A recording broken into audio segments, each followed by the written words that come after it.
All right, we're live. This is number 9 Hangout, dealing with the book on the historicity of Jesus, Why We Have Reason to Doubt, I believe, by Well, we Richard might. Carrier. Might have. Yeah. We might have. I don't know if I have. Well, we So, might have reason to doubt. so thanks, John Felix, for introducing us. I'm Wayne Yes. Van Werthuysen. And I'd like to welcome a few extra new people to our discussion group. Hector. Hi there. And Joseph. Yeah. Hi there. Yeah, please call me Joe. That's fine. Joe? Okay. Joe. And today we're going to start on, I believe, Chapter 6, which is called The Prior Probability. Yeah. But we should, for the new people, quickly, but try not to take more than 10 minutes on this, go over what the previous part of the book kind of covered. We won't be able to get into any real details, but we'll just give you a general rough outline. He talks about a minimal theory of historicity and a minimal theory of mysticism. And the reason he has minimal theories is because the more details you add to a theory, the more likely that that theory is wrong, but maybe a similar theory might actually be true. I mean, the more you narrow it down, the more specific you make it, that means you're putting all your eggs in a more narrower basket. I mean, you don't want to pile all your chances on one tiny theory. You want to get a broad range. So then, if any of them are true, you win. So his theory of historicity has just a few basic points, and his theory of mythicism has just a few basic points. And I had that in my outline before if you wanted to go over what those points were. They won't affect the part of the book we're doing this week, though. Generally speaking, it's a modified and scaled down version of Earl Doherty's version of mythicism. Yeah. But Carrier's version of minimal historicity, first of all, we want to point out it's reasonable on the face of it. There's nothing plain absurd about it. It could very well be the case that there was a historical Jesus. We have other examples of myths that have grown up around historical persons. So it's not like that hasn't happened before. It has happened before. But the minimal historical Jesus theory is the following: an actual man at some point named Jesus acquired followers in life who continued as an identifiable movement after his death. And I'll even qualify that. When it says named Jesus, that's like a retroactive name. I mean, it means that the followers later called him Jesus. He didn't even have to be named Jesus at the original time, as long as he was actually the source of the movement that came after him. Point 2 is this is the same Jesus who was claimed by some of his followers to have been executed by the Jewish or Roman authorities. And 3, this is the same Jesus, some of whose followers soon began worshiping. Some of whose followers soon began worshiping him as the living God or demigod. There's other things that other people want to add in there for their historical Jesus theories, but adding more details in does not help the case. The more specific you make it, the narrower you're making your target, so the more likely you have your target being missed. The minimal mythicist theory is also reasonable on the face of it. There's nothing just a priori impossible about mythicism. It's quite a plausible theory. We do have other examples of mythical heroes who were later historicized.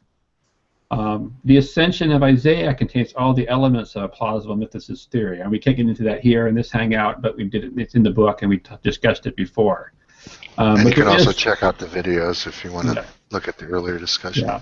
Although we do warn there is some evidence that text has been tampered with. So getting to the core of the Ascension of Isaiah requires kind of figuring out the different layers that are to it and realizing what's in the most primitive layer.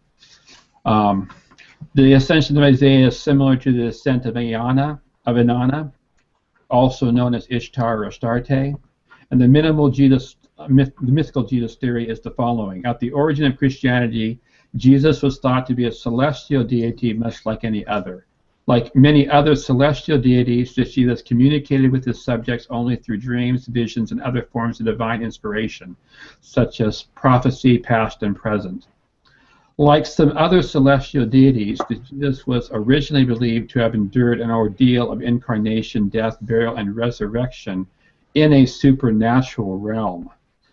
As for many other celestial deities, an allegorical story of the same Jesus was then composed and told within the sacred community, which placed him on earth in history as a divine man, with an earthly family, companions, and enemies, complete with deeds and sayings, and an earthly depiction of his ordeals. Subsequent communities of worshippers believed, or at least taught, that this invented sacred story was real, and either not allegorical or only additionally allegorical. So is everyone following that so far? Any questions? I'm following so far, yes. I'm following so far too. Yeah, and then the next part of this book is a bunch of stuff that Carrier gets asked about whenever he's talking about this stuff. So he put all this stuff first. Before he starts making his case, he has a whole bunch of individual points of background knowledge that he wants people to understand. And they cover everything from different elements of Christian origin, of how Judaism itself was highly diverse, and we don't actually know everything about Judaism from that time period. A lot of it's been lost to history. He talks about the elements of religion, comparing with mystery religions and Christianity, and with a lot of things they have in common. How a lot of mystery cults of that time period operated. Different background knowledge about political context in that time period, about the situation in Jerusalem and with the Roman Empire, and various other religious and philosophical points, such as, the Son of Man was a was talked about like in the Book of Enoch and stuff in pre-Christian times. I mean, it's a Jewish term that the Christians were using. Elements of literary context, where there's different literary themes that the Bible and other Christian literature kind of carry over and copy. So yeah, basically 48 different points that he was trying to make there before we start getting into the book. And his point about those is that the point of this and the previous chapter has been to summarize all the facts we must take into account as being in our total background knowledge when assigning all probabilities going forward. Those are Carrier's words. Also, Carrier says, in my experience, a great deal of what has been surveyed up to this point remains unknown even to many experts in the study of Jesus, which is why he took the time to go through them in this book, adding a couple hundred pages extra to the book. All of it must be taken into account by anyone who wishes to reconstruct the historical Jesus or the origins of Christianity. You can't just ignore all this stuff.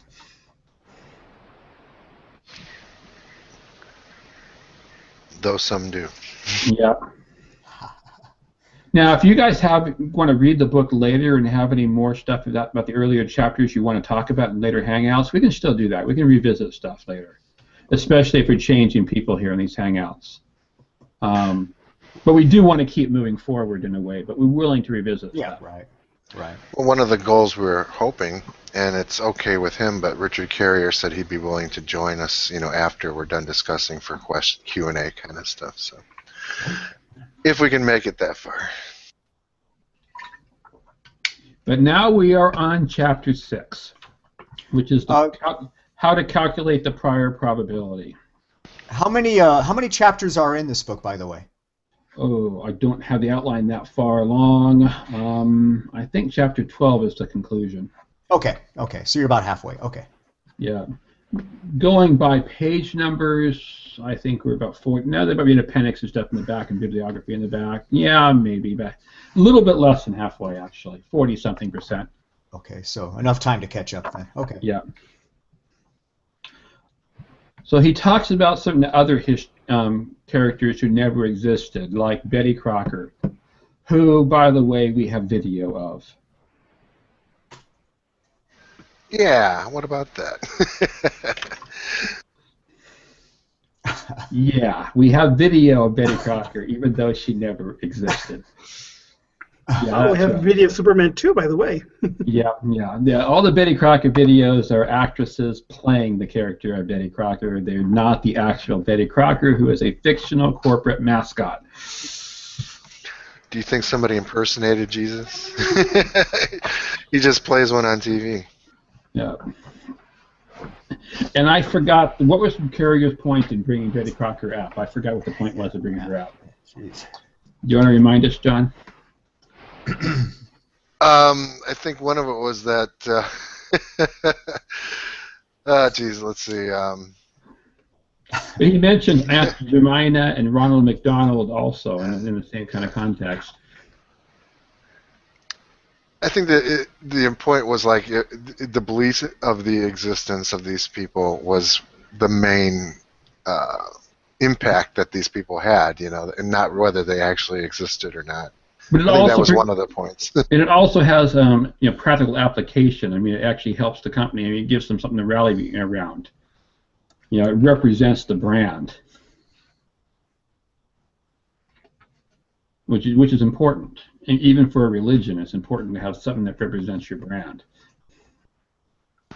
Well, I suppose if you really wanted to stretch it, if some archaeologist was to come around, 1,000 years from now and find my cookbook with her name on it, they could imply that this woman, was a real chef, maybe, or something like that. Yeah.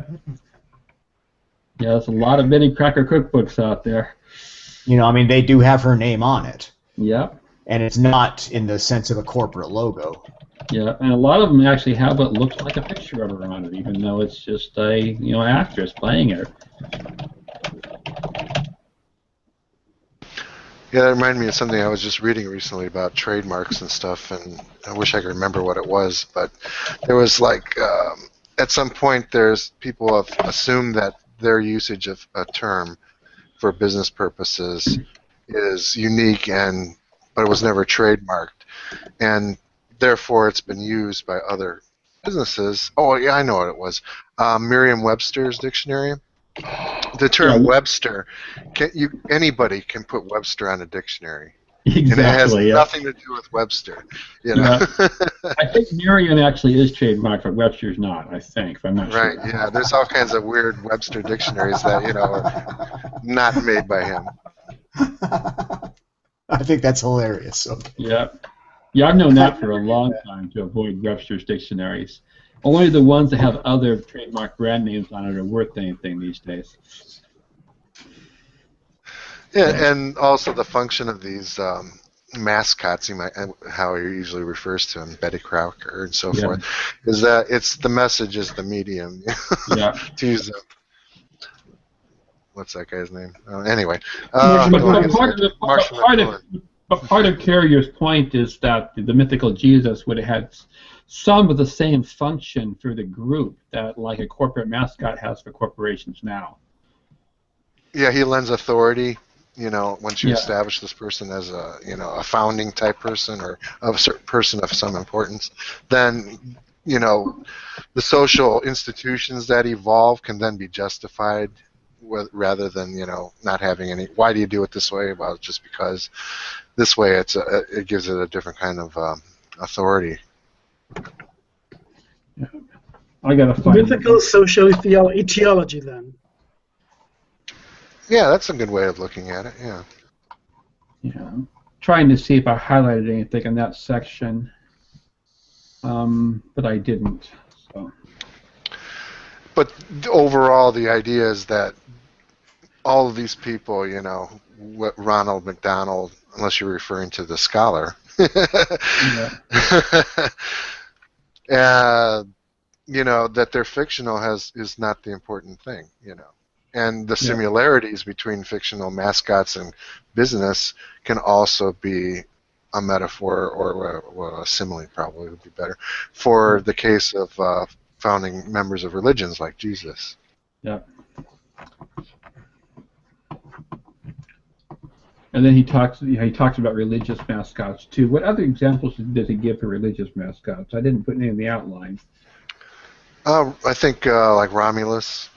Romulus. Yeah, and other people, Ned Ludd.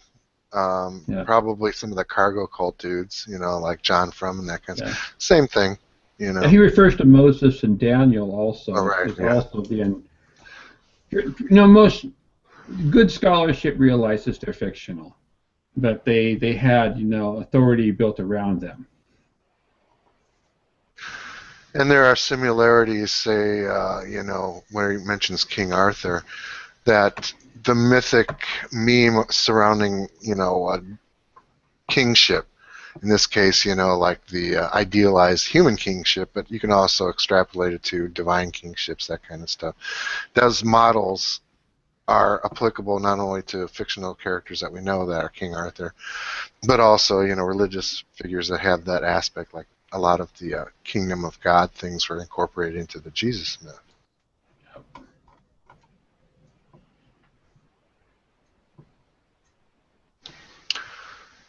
Alrighty. So anyway, that goes back to chapter 1. If anyone, I think he references chapter 1, section 4. So you can always take a pop back to look at that. Yeah. The end of this section, Carrier writes. So they're discussing, how do we know the difference between, fictional corporate mascots, and like real people, or fictional religious mascots and real people? How do we determine whether the Gospels are like the book of Daniel or the life of Romulus, or instead an account of a real person based on some real facts instead? Looking at the evidence is part of the required task, and that we will do in coming chapters. But step 1 is determining the most defensible prior probability in the matter, just like figuring the prior probability that either Ronald McDonald or Colonel Sanders is real before checking any facts in the matter. Drawing on the concluding hypothesis of chapters 2 and 3, what's the prior probability? Chapters 2 and 3 is where he defines the minimal historicist theory and the minimal mythicist theory. What's the prior probability that Jesus was a euhemerized mythical hero rather than a mythologized historical man? And now we get into the first part of this book that gets a little mathematical. And I guess I'm the math guy here, although my voice is already getting kind of weak from talking. I have a strong math background, so I'm interested in seeing it for that reason. Yeah. So the next section of chapter 6, 6.2, determining prior probability. And this is pages 238 to 239. I'm starting to put the page numbers in the outline now. The rule of greater... Just one point of the previous section. One thing I thought was really good, where he's talking about some of the Old Testament texts, specifically Daniel, or he also references the life of Romulus as a literary thing, is that we know that those books are fictional. So that pattern kind of carries over when you're looking at, say, something like the Gospels. The details, the life of Daniel that's related in books that we know are fiction, there's little to distinguish them between things like the gospel accounts or anything, even in modern day business stuff, the alleged biographies of Colonel Sanders and stuff like that. So if you know that the sources of things like Daniel and that are fictional, then you have to also look for that same pattern, and if those patterns hold true for gospel accounts, then that puts a lot of the prior probability that these things are fictional, and that increases that. I got two questions before we get too far further. Is Carrier correct that Betty Crocker was fictional, or is he wrong on that? I believe it's correct. He didn't exist. I'm taking Carrier's word for that. Actually, I have not done the research. That could be a difficult one to research. And Colonel I thought Sanders, Colonel Sanders was real. See, that's the thing. Yeah, I don't remember. Carrier saying that Colonel Sanders wasn't real. I remember him saying that Betty Crocker wasn't, but I don't remember him saying either way for Colonel Sanders. I might have to Wikipedia. No, Colonel Harland Sanders was a real person. I remember seeing him on television. That's the whole point of this chapter. Well, I don't think he was an actor. I could be wrong. Who the heck knows? But I saw him the other day, but it was actually Norm Macdonald, I think, in disguise. No, the real guy died back in the 70s, I think. Hey, I think there was a real Chef Boyardee too. Oh yeah. A real Mr. Clean and a real Jolly Green Giant. Yeah, the giant I've met. Josephine the plumber, she was real. Well, I'm Anyway. dating myself for that one. That's a 70s reference. We need to get moving here. So determining prior probability. First, we have the rule of greater knowledge. If we know more about the person we are inquiring about, enough to know that he belongs to a narrower reference class than just anyone claimed to be historical, then we must take that knowledge into account. So basically, we need to use the most specific reference class that we can justifiably use. Which means what? The information that we use to identify the narrowest reference class for which we have usable frequency data is information that we must then move from evidence into background knowledge. And therefore, we cannot bring it up again when asking about consequent probabilities later. And I put my own words after that, to avoid double counting it. So Carrier is being very careful here to make sure that all the evidence is counted once and only once. And then it's assigned like like a value, a frequency value of some kind. Is that what he's getting at? Well, Carrier recommends that we use the rank-Raglan class for doing the prior probability. Okay. Which is we discussed that previously here. I can scroll back to show you on the screen what that means. You guys familiar with that Raglan? Yeah. I am not. No. It's a list of criteria that distinguish mythical people from real, actual historical people. Yeah, I'll and then read the higher you score on it, the more mythical you are. Like Jesus scores really high, but I'll read what Carrier wrote about it, what I copied. Finally, the most ubiquitous model hero narrative, which pagans also revered and to which the gospel of Jesus also confirms, is the fable of the divine king, what I call the rank-Raglan hero type, based on the two scholars who described it, Otto Rank and Lord Raglan.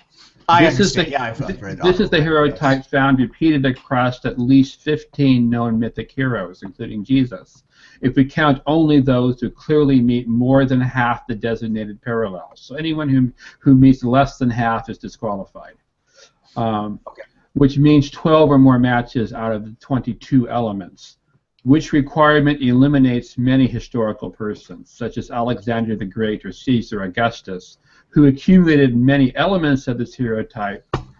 There is told of them, yet not enough.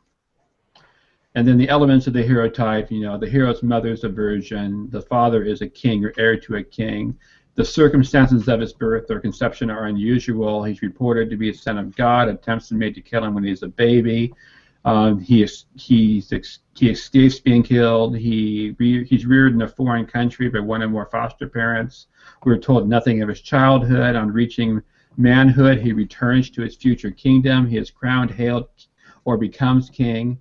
He reigns uneventfully. He prescribes laws. He then loses favor with the gods or his subjects. He's driven from the throne or city. He meets with a mysterious death. He dies atop a hill or a high place. His children, if any, do not succeed him. His body turns up missing, yet he still has one or more holy sepulchres.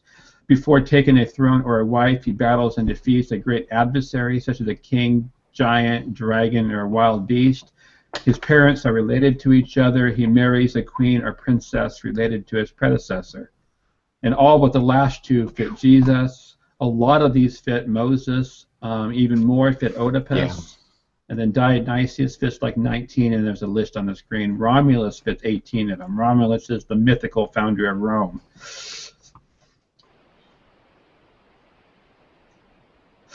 Glad there's only 22 of those things. Yeah. Just very, very common things you find in stories, then. Yeah. Hero stories. Yeah, you see them in movies all the time. I understand. Yeah, and when you find so many of them correlating to one particular individual, that's when it becomes significant. Yeah.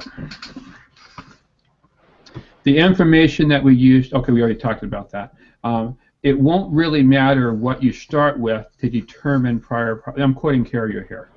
It won't really matter what you start with to determine prior probability, however, because whatever you don't use for that will become part of E, the evidence anyway, which we will have to deal with later. And when you do, you will get the same mathematical result regardless. Now, Carrier is almost correct about that. That's one mathematical point that it might just be a thing of language here, not even the mathematics. Carrier talks about an improving history, and a little bit in this book early on, but mostly improving history, that if you don't really have a reference class, for the prior probability, just start with 0.5. That's the default value. Just absolute uncertainty is 50-50 chance. And here's the one issue I have with this. If you use the 0.5 as a starting point, you won't get quite the same answer in the end, because the 0.5 itself is something that would not otherwise be part of the equation. It's something just arbitrarily thrown in there as a starting point, because Bayes' theorem has to start with a number, and it can't be 0 and it can't be 1. It has to be something in between. And that's basically that. So, I mean, if you start with an actual reference class, it solves this problem, and no matter how we do it, it works. But if you start with the 0.5 as a default value, then you're kind of biasing it to the 0.15 from the beginning, and that's an extra bias we won't have otherwise.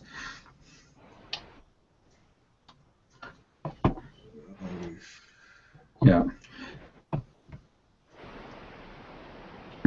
So Carrier recommends we use the Rank-Raglan class we just talked about, and he talks a little bit about why that's better to other. I didn't mean to change my outline.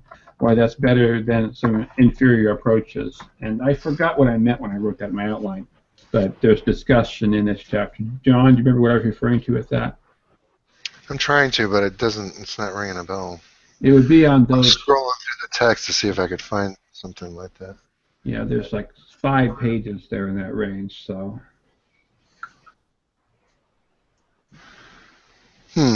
Maybe I made this outline a couple weeks ago, this section, maybe 3 weeks ago. This Hangout's been postponed for a while, so it's no longer fresh in my mind. Yeah, the other thing about using the reference class is you want to use Laplace's law of succession. He was a famous philosopher and mathematician. Before taking the ratio, assume an additional 2 members in the class, one with the trait we're interested in and one without it. This brings the ratio closer to 50% in order to better account for uncertainties. Now, in Laplace's own talk, he was talking about, what's the chances of the sun rising tomorrow? And if our whole life is like 10,000 days in our life, the sun has risen. We'd have a reference class of 10,000 days. Every one of those days, the sun has risen.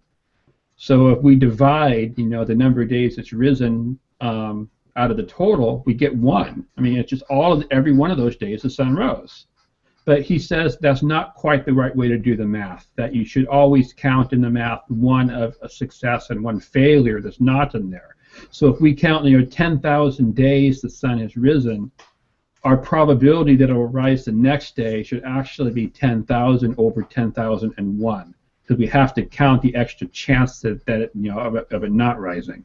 But there's also in Laplace, when he originally talks about this, he explains this, that that's not everything we have. We have other knowledge too, though. I mean, we know about how the sun works. We know about nuclear fusion and stuff, and modern science and stuff, and that has to be taken into account too. I mean, if we have a theory about how the sun operates, now the rising of the sun is caused by the rotation of the Earth and stuff, and it has so much kinetic energy. All that has to be taken into account also, and it boosts the chances of the sun rising tomorrow way up, astronomically high. But that's just a little bit about the background of how the math works and what Laplace's law of succession actually means. You want to include 1 success and 1 failure in the group as an additional datum. I actually understood that. Well, I think if I understand right, the distinction is that you're treating the sun rising tomorrow as basically a roll of the dice. It's just a random variable. Yeah, that's how Laplace was thinking. The causation is irrelevant. It's just. Yeah. No, well, you're basing it on past success. Yeah, but he was criticizing himself on that too. I mean, he was trying to develop a science of probability. I mean, Laplace was, I forget what year he wrote, but it was a long time before modern probability theory. A long time ago, yes.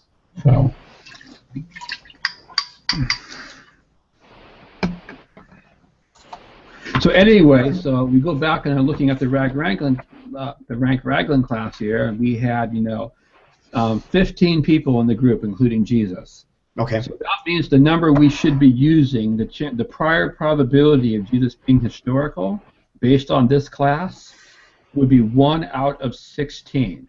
We have, no, I'm sorry, yeah, 1 out, yeah, no, 1 out of 17. I'm sorry, 1 out of 17. Why would you be including Jesus in that data set? He's not part of the prior probability. Oh, you're right. I should have subtracted Jesus out of that data set. You're correct. Yeah, I should have subtracted him out. So it should be 1 out of 16. Yes. So that is the 15 besides Jesus. No, I'm sorry. That is the 14 besides Jesus, and the 1 extra success and the 1 extra failure. And we are taking the 1 failure out of that total, is the chances of him being historical. By failure, I mean not mythical here, because all the rest are mythical. I said that backwards, but you get what I mean. I didn't mean to take sides, positive, negative on that. I didn't mean to use success or failure as a term there. That would be biased.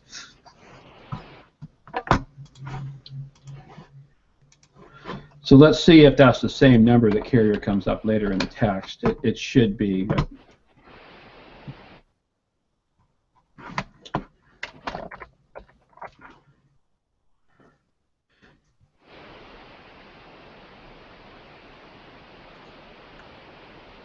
Okay, now Carrier deals with a couple objections to this idea.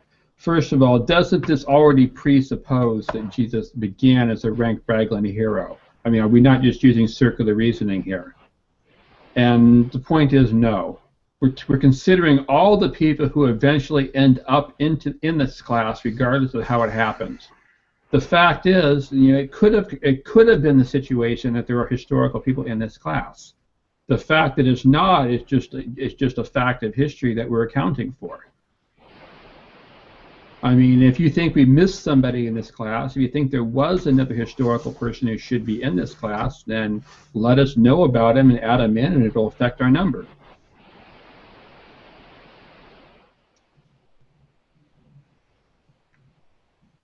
It's also a way of kind of injecting an objectivity, a level of that into it, because you're not saying you're saying it isn't circular reasoning because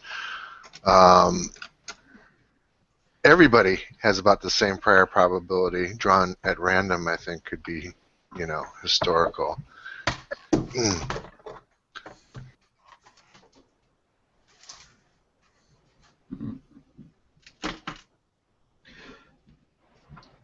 The other thing is with the alternate class objection. I mean, we should use a different class instead of this one.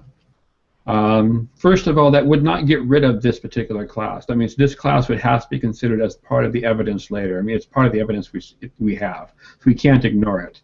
This whole procedure is to look at all the evidence and count everything once. No double counting and no missing anything.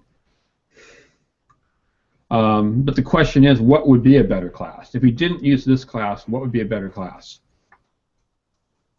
And that's probably something we ought to talk about now. I don't really have an opinion myself, but that's probably something we should discuss. I have no idea what other kind of classes one could formulate. I mean, that's pretty complicated. Yeah, but it's a key part of understanding this book. I mean, if we had some other people, other historians with us, I mean, that might be a main point they'd bring up. Let me ask a question here. Let's try and think up of a class. I'm thinking maybe people who are thought to be mythical but turned out to be historical. Could that be a class? That's biased from the start, though. Okay. I mean, that does have the circularity problem that we just tried to avoid with this one. Could you say people who are documented, I don't know, between the years 100 BC and 180 or something like that? Or, pick some years that are contemporary with that time. And I know that's a huge data set, but could you use that? Whether they're historical or not, just everybody.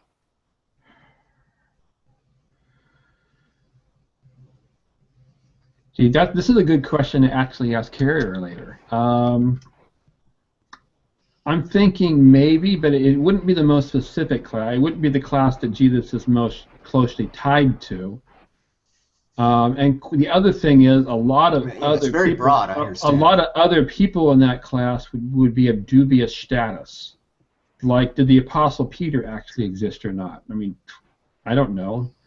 I mean, should we accept that the John the Baptist existed or not? I mean, he's in Josephus. Well, I suppose what you could do is just include those people, whether you're certain whether they exist or not, and then you could do this kind of analysis on anybody who's questionable. I don't know. I'm just kind of brainstorming here, but I understand that's going to be way too broad, but I don't know if there's any way to narrow it down from that. Yeah. But I mean, what if we tried using, just founders of religions? How many founders of religions are actually historical and how many are mythical? We'd have the problem that, Muhammad is disputed, whether he's historical or not.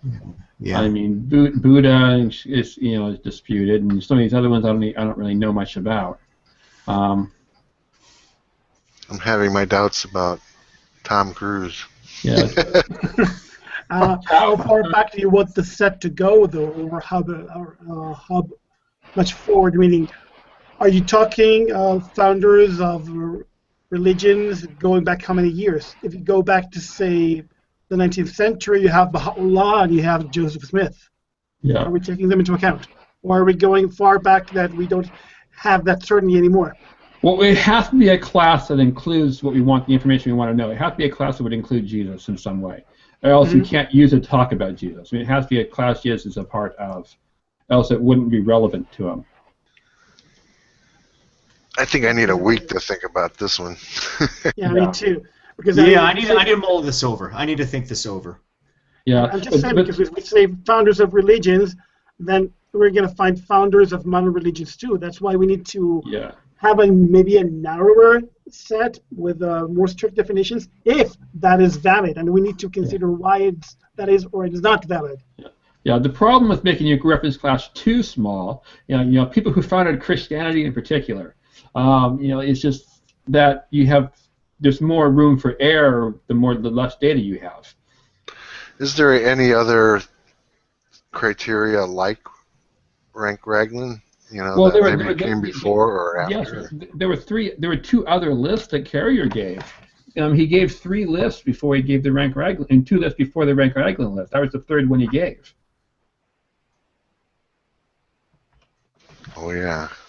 Because I understand what's going on. It just seems to me that it is stacking the deck in favor of mythicism, because it seems this list is chosen to represent, archetypal heroes that appear in movies and stories, and it's just they're very common themes. Yeah.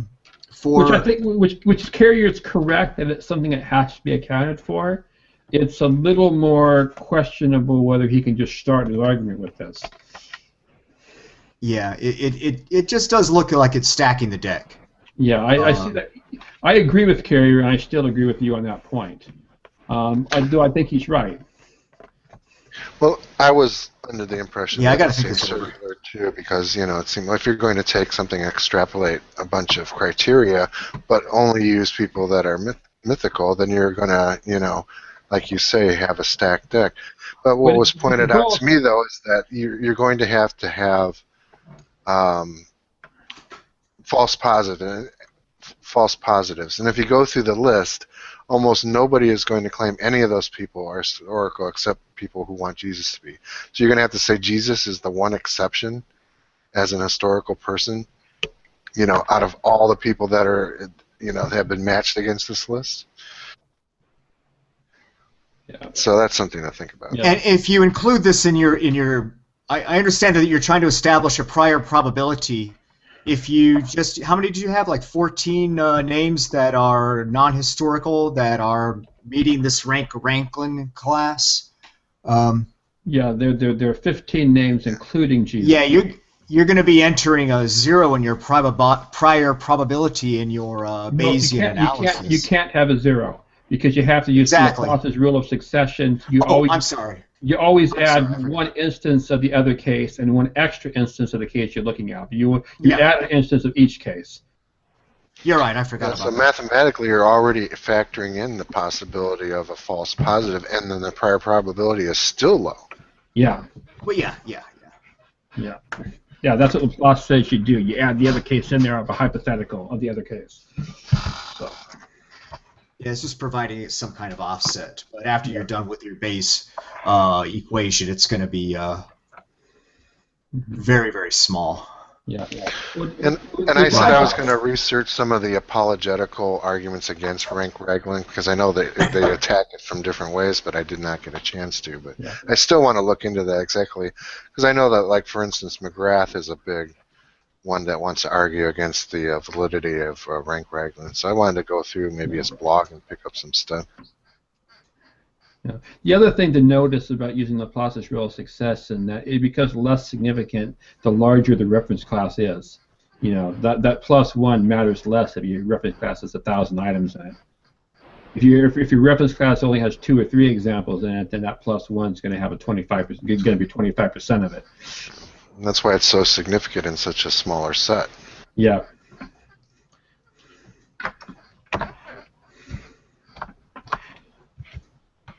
There's also a page about Laplace's rule of succession on Wikipedia too. It has a few interesting things in there. It actually talks about using it with Bayes' theorem, so it's not just something that Carrier took off the top of his head. I mean, other people are using it the same way.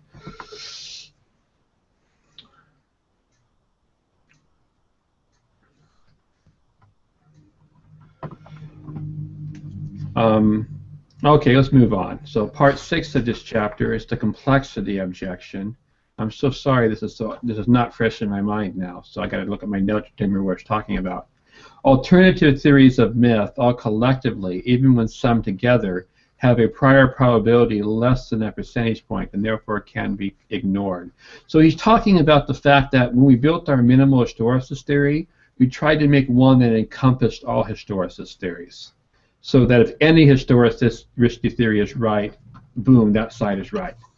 On the mythicist theory, he could not make that work. There was really, like do a Venn diagram of different mythicist theories. The circles do not overlap. On the historicist theory, they all overlap, and he took the overlap. Interesting. On the mythicist theory, they don't. There's some where he's like a Roman invention, 2nd or 3rd century even. There's some. And I don't even want to get into the other weird ones, but Carrier doesn't think these other theories are much worth of, sorry, I can't talk, I'm sorry, much worthy of consideration. Interesting. Yeah, John knows the name I'm talking about for that one. I forgot the guy's name. Oh, the guy that did Caesar's Messiah? Yeah, that's the book, yeah. Atwell. Atwell, yeah. Yeah, Carrier doesn't take very kindly to Atwell's theory of mythicism. He doesn't think this I haven't found anybody that has. Yeah, he doesn't find it plausible enough to be worthy of much consideration.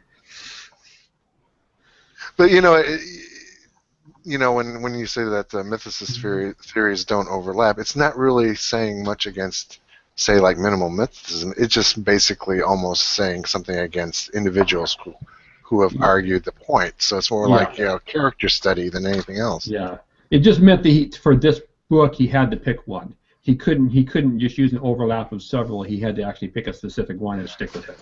Yeah, namely the modified pared down Doherty thesis. Yeah.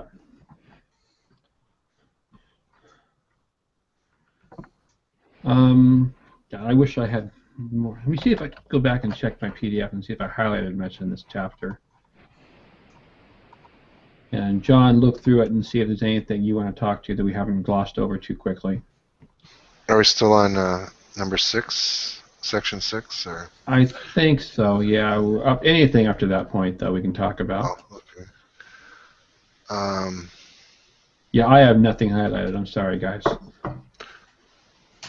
No, I blew through this chapter. Yeah. Sorry to say. Although I think section 7 was a little bit more interesting for me anyway. Yeah, he talks about rapid literary development. So he says that leaves one common objection.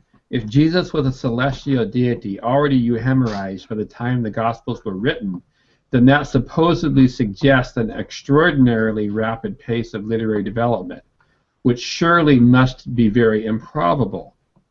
But this is not a valid objection for three decisive reasons. First, a deity can easily be euhemerized from day one. And I'll skip to the next paragraph. Second, we have ample background evidence that such rapid literary development was possible and indeed common. Therefore, being improbable is not a conclusion derived from our background knowledge, but a conclusion firmly against it.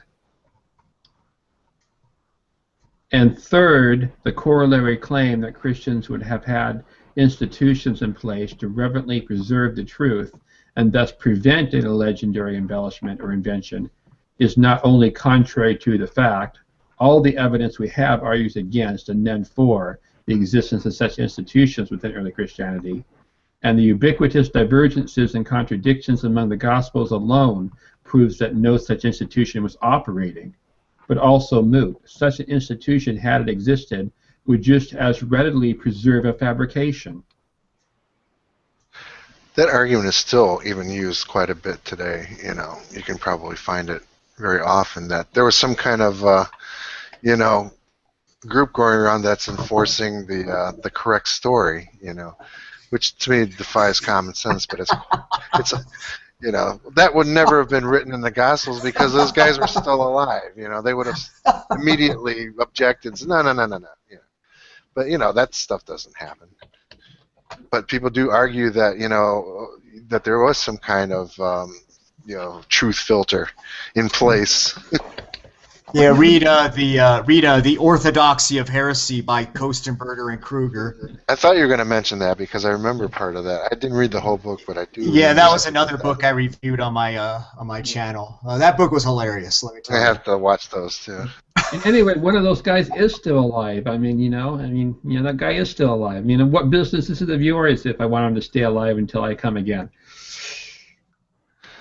And his examples from even modern history when he talks about the Roswell stuff, where we have mass media and, you know, supposed journalism and stuff, and how the literary, what would be considered literary, you know, the expansion of the story in print was rapid, you know.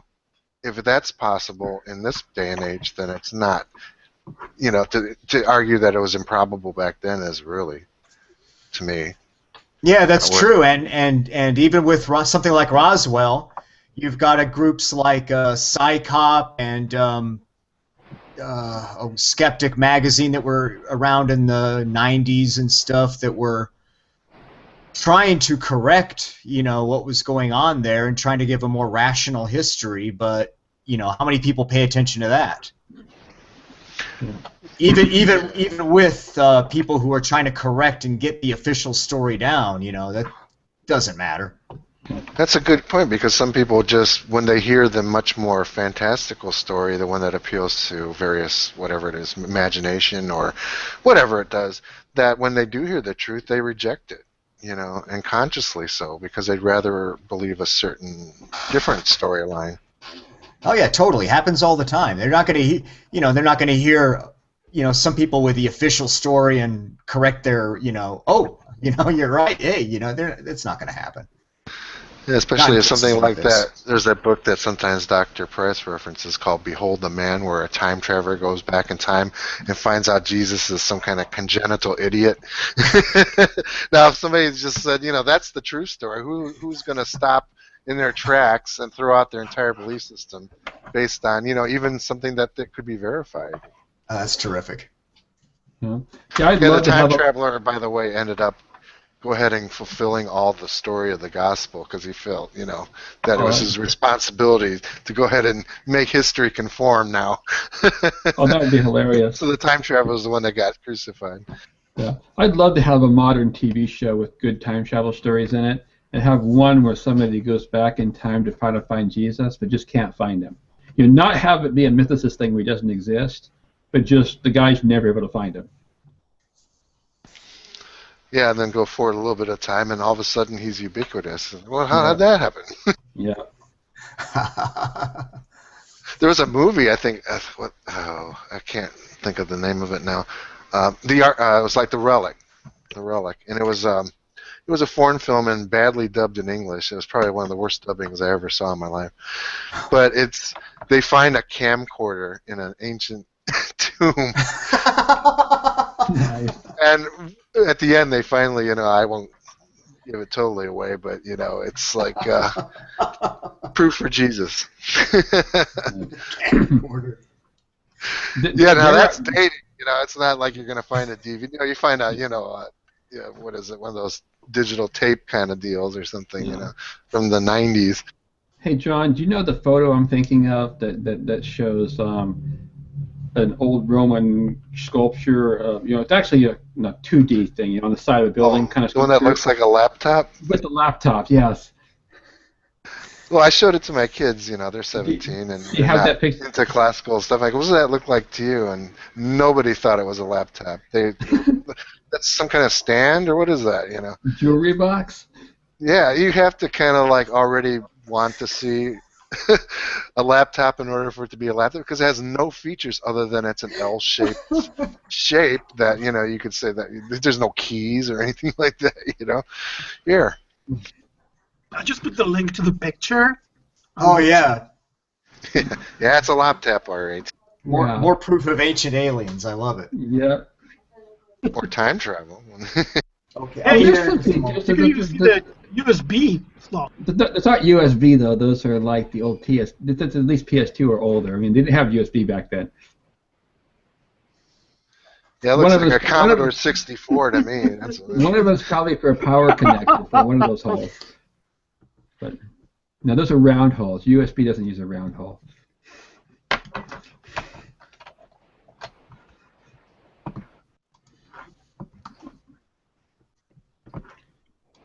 Yeah, I'm muting because I'm laughing hysterically. Oh, that's awesome! I love it. It's terrific. But a lot of this stuff, you don't, these sculptures, you don't know what's missing. There could have been more to that than just what's left there. Yeah.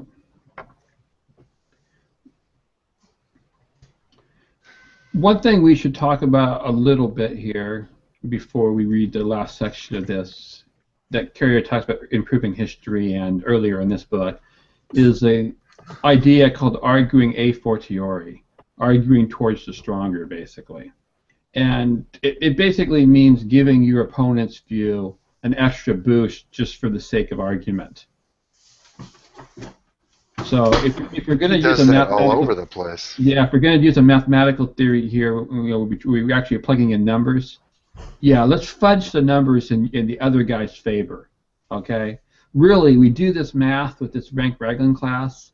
We get a chance of about 6.25, that's 6% about that Jesus would be historical yet still be part of that class as a prior probability. But who cares about that? Brush that aside. Let's just be more generous.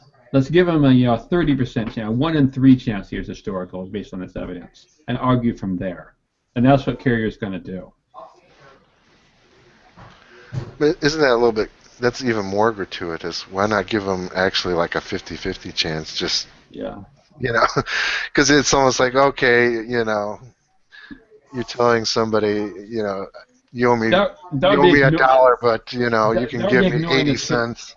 That would be ignoring the entire argument for the reference class entirely. That would be not taking this evidence into account at all. That's right. Yeah. Because that's what a lot of these apologists do argue, is that you shouldn't even consider this. Yeah. So this is the point at which Carrier could say, that this argument can still win even with those odds.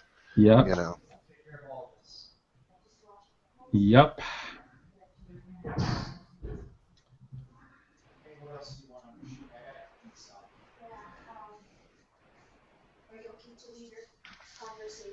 So are we on 7 now, or are we?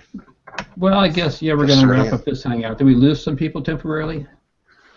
I'm away from the screen. I think everybody's here still, but I think maybe We're wrapping up maybe this chapter. yeah, Well, I think Joe is discussing something with somebody else. So on the side, that happens to me too, but I mute. Okay. My son was talking about the practice ACTs I got to take. Yeah. Well, to talk about one thing that's not relevant to this book, but just to the Hangout system in general, with Google tweaking everything in the features, the new version of Hangout doesn't have the side chat, which we really miss. I'd use the new version if it wasn't for that.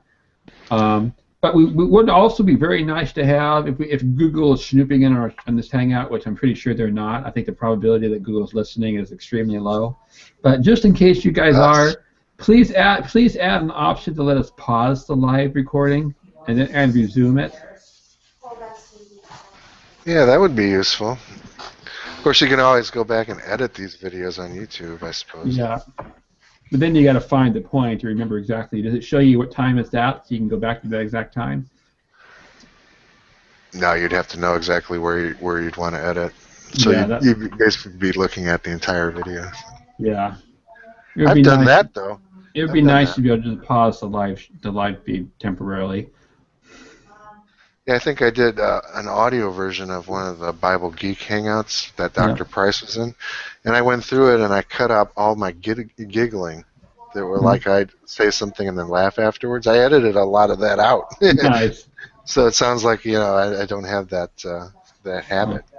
So yeah. Anyway, this chapter was fairly short. So I just want to know if anybody else has anything to say about it.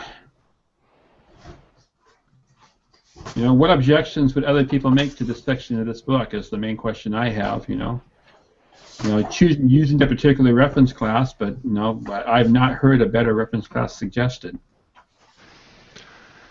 I would say even if I had a week to think about it, I probably couldn't come up with anything. But then again, I'm not Lord Rankin or whoever that guy was. But if you're looking at the entire argument, again, it's still one that builds from prior statements. So you're going to have to look, what about our sources? Yeah. Take, for example, where he gives like the Gospel of John. Well, is it an eyewitness? No. Did it come from eyewitnesses? Probably no. And so at each step, you're being led to where, it's got to be fabricated, and you're basing anything. You can't you're going to get almost. Your prior probability is going to be very low based on your sources, and that's just one aspect. Literary sources, archaeology, other things. And it's not enough to say something like, which modern scholars do, and is that, well, we know the context of that period, and Jesus fits into it. What kind of argument is that? Yeah. The next chapter chapter 7 is on primary sources, and it'll start talking about what counts as evidence, and then breaking down the evidence we have. What do we have outside the Bible? What do we have inside the Bible? Are there different kinds of stuff inside the Bible that need to be treated in special ways or not? And that's basically the next chapter. And it's basically just setting an outline for the following chapters, where each of these different types of sources will then be discussed in a subsequent chapter.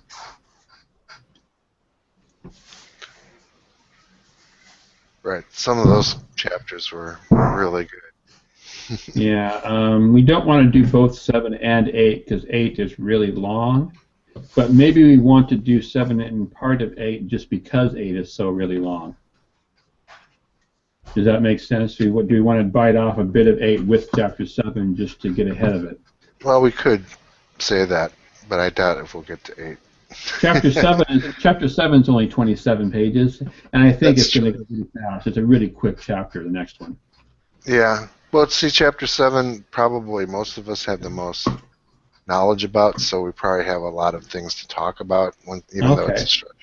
Because we're just more, that's stuff that we're more familiar with, so it could get more lively. Yeah. But if you want, if we could just say, we'd like to, go into chapter 8, but with the caveat that you know, we don't have to if we're discussing something in 7 that we want to keep going on. I say we aim for up to page 305. So chapter 7 begins on 254, and then 305 is like 3 parts, I think 3 or 4 parts of chapter 8. But, yeah, through section 3 of chapter 8 then. Yeah. That's a good goal to shoot for anyway. Yeah.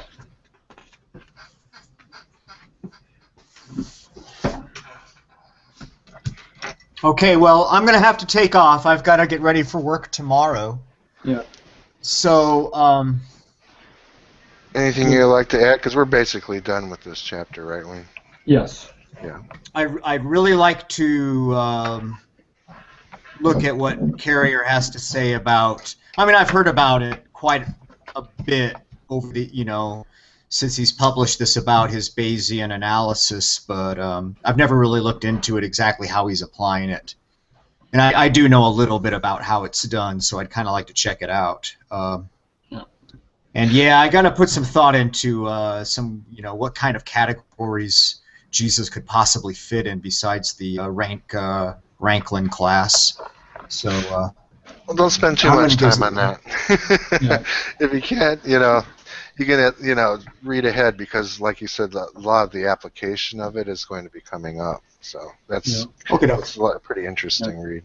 The other option, is because chapter 7 is probably going to be short and easy, is if you guys want to catch up on some of the earlier part of the book, and anything else you want to discuss, we can just revisit earlier parts of the book next week if you want to also. It's up to you guys. Okay, I don't own the book, so I'm going to have to purchase it and wait for it to arrive, so it may take a bit of time. Okay. We might be able to help you get it faster if you talk to us after we go out, after we're no longer live. Okay. And can you take us off live?